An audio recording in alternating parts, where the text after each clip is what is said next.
our team, I formed it, called it Ocean Respect Racing. It kind of speaks for itself. We want to go out there and we want to show people from our platform of sailing what we can do in everyday living. Part of our message that we're spreading is to reduce the use of single-use plastics. 11th Hour Racing have given a grant to us to issue to a local organisation, both here in Sydney, and we'll do another one in Hobart. Today we've teamed up with Clean Up Australia, who are an iconic organisation in Australia. So we're here at a local beach in Sydney Harbour, and we've got some of the girls here, and we are picking up the rubbish off the beach.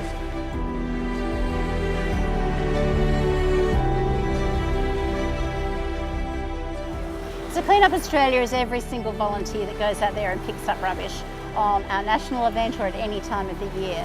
Whilst it was started by Ian Kiernan way back 30 years ago, every single volunteer is now his successor, and it's really important that they understand that it's owned by them. So our beautiful harbour, like today, has so much rubbish in it. It might look clean, but there's so much rubbish underneath.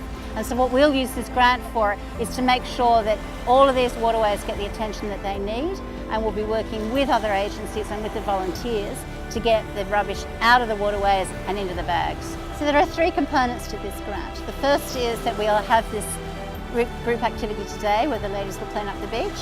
The second part is that we're providing yellow and white bags to every skipper of the Sydney to Hobart race, and we're asking them to start recycling on board. And the third part is that all the spectators that are going to be lining Sydney Harbour to watch the boats going out are going to have a call to action, and that is, don't leave one piece behind you, and by the way, on your way out, pick up at least one more.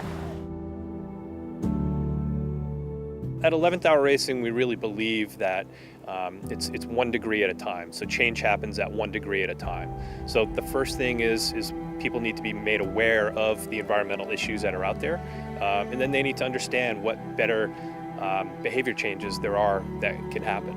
Really, it starts with one thing. And once you, that light bulb going off moment of understanding the footprint that you're having, or the plastic footprint that you have, people can really start to make that behavior change. The problem is that we're creating so much more rubbish now than we did even 30 years ago. So when we first started counting how much rubbish we created, it was roughly 416 kilos per person per year. It's now up to 1,200 kilos per person per year. Every one of these is single use, and then we discard it. This stuff is really insidious, because this is going to outlive you and me.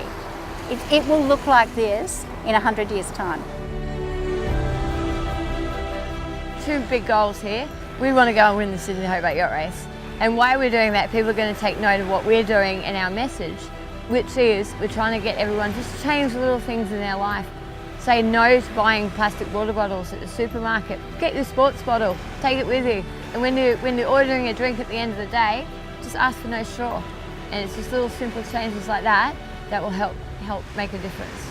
Ocean Respect Racing is an incredible group of women, an all-female crew who are going to do the Sydney to Hobart race, and they will work so hard, and we're really proud of the association with them and with sailing, because these people see and know what's going on in our waterways. So you've done an amazing job today. Thank you. On behalf of the people of Sydney that you've saved up our beach, thank you so much for doing that.